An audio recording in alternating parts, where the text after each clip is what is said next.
I think the path to success is rarely smooth, and resilience is therefore incredibly important to a leader, not only for themselves but also for their team.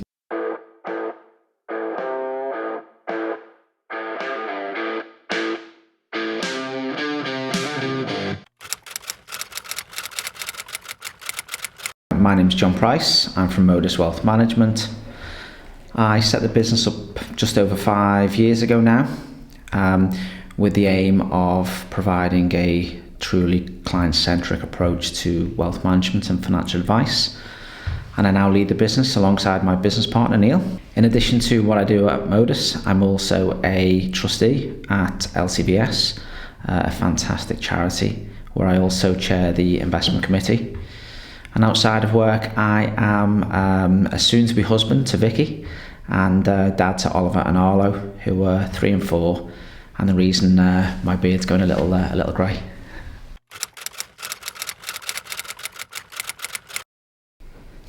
Undoubtedly, my career highlight has been seeing Modus start from an idea to an established and still growing business. I spent probably 15 years of my career in employed roles, and I'm really grateful for the experience and the lessons that I took from the 15 years I had employed. And also there were some real highlights to that too.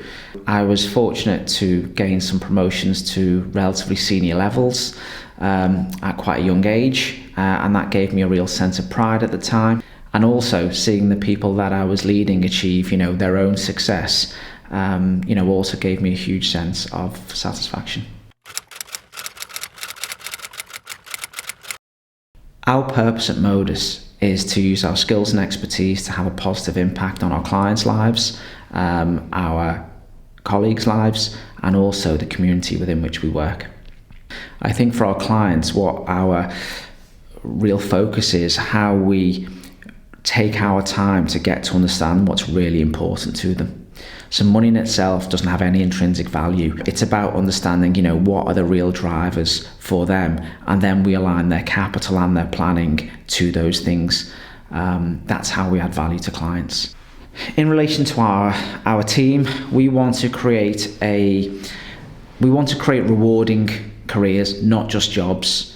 Roles that are enjoyable and meaningful. They're doing work that they can be proud of.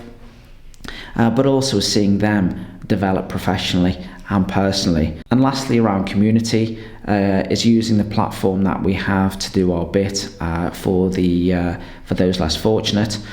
So specifically through things like fundraising annually, through the roles that, for example, I have with LCVS, where I'm using, my professional knowledge to aid the charity, and also around the financial education that we'll be providing for 15 and 16-year-olds later this year.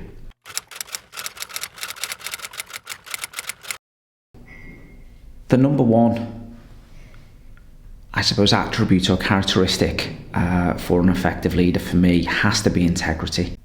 To me, that means, doing the right thing even when nobody's watching, or when it's uncomfortable to do so, or unprofitable to do so. Over time, I think that is imperative to building trust, both with your clients and your staff. I think some other points that I would highlight are effective leaders are really strong strategic planners. They're able to develop a clear and compelling vision and to put plans in place to achieve that. Good leaders are also, in my opinion, realistically positive. They don't have their head stuck in the cloud, pretending everything is brilliant, but they are starting from a point where they are looking for opportunity, rather than always looking for what could go wrong. And I think that's really important in terms of setting the tone and the culture of a business. Effective leaders also have high levels of emotional intelligence, both in terms of how they manage their own emotions, but also in terms of how they connect with others and their team, and finding the right approaches to different individuals, different departments, different sectors, whatever it might be. Good leaders are humble. They recognise that they don't have all of the answers, They understand that there is a value in accepting constructive challenge and reflecting upon their own thoughts, biases, assumptions. And I think not to be humble in a leadership role is actually quite dangerous. Providing the room for others to grow is important. Accepting the fact that some mistakes will be made along the way, and not making or not creating a culture where people feel completely castigated for that. If people are actually going to push their own boundaries and develop, and you want that as a culture, then mistakes are going to be part of that. Where mistakes are made, then people need to take ownership, and we need to put them right.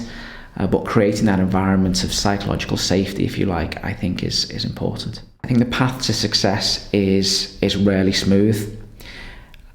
And resilience is therefore incredibly important to a leader, not only for themselves, but also for their team. And certainly in difficult times, the team will look to the leader for reassurance, for a way forward. So I think it's really important that leaders do have that resilience, especially if they're going to be, leading teams for the longer term. Effective leaders really need flexibility in their approach. So what is required of a leader that is taking a team through a crisis, or for example somebody in a startup business versus an established business, there are different characteristics and strengths needed at different times. Now, they may not all be the same person. Not all leaders are cut out for every single environment. But I think a good leader has some flexibility in their approach as we go through different economic cycles or challenges.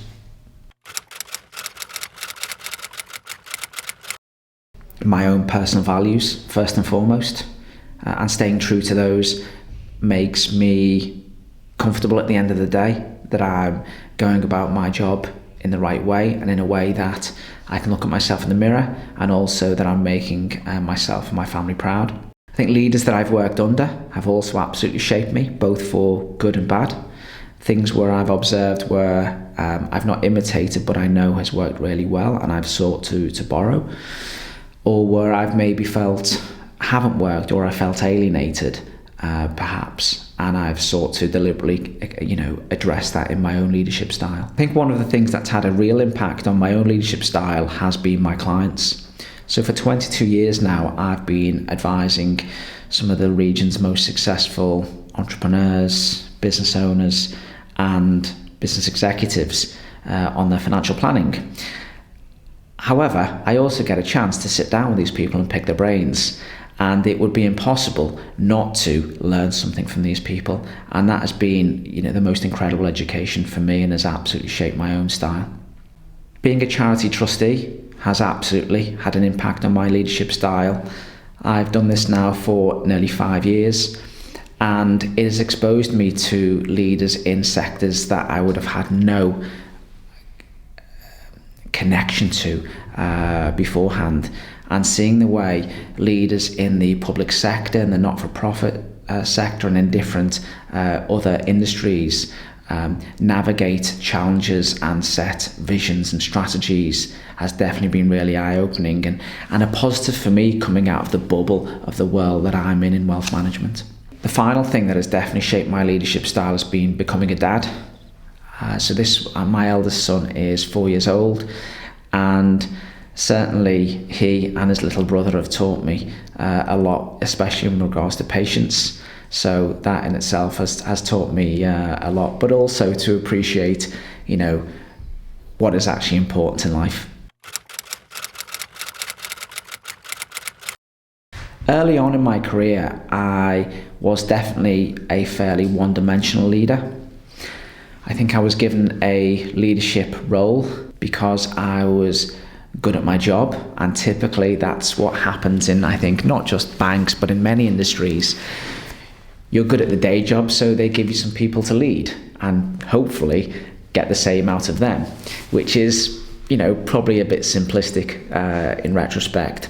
And that's how I took on the challenge. And I thought if I could, get everybody doing more what I did, then we would achieve some success. But what that absolutely did is, for those people with different motivators or a different mindset to me, it absolutely did not engage those people. And I had to reflect upon that and adapt my leadership style.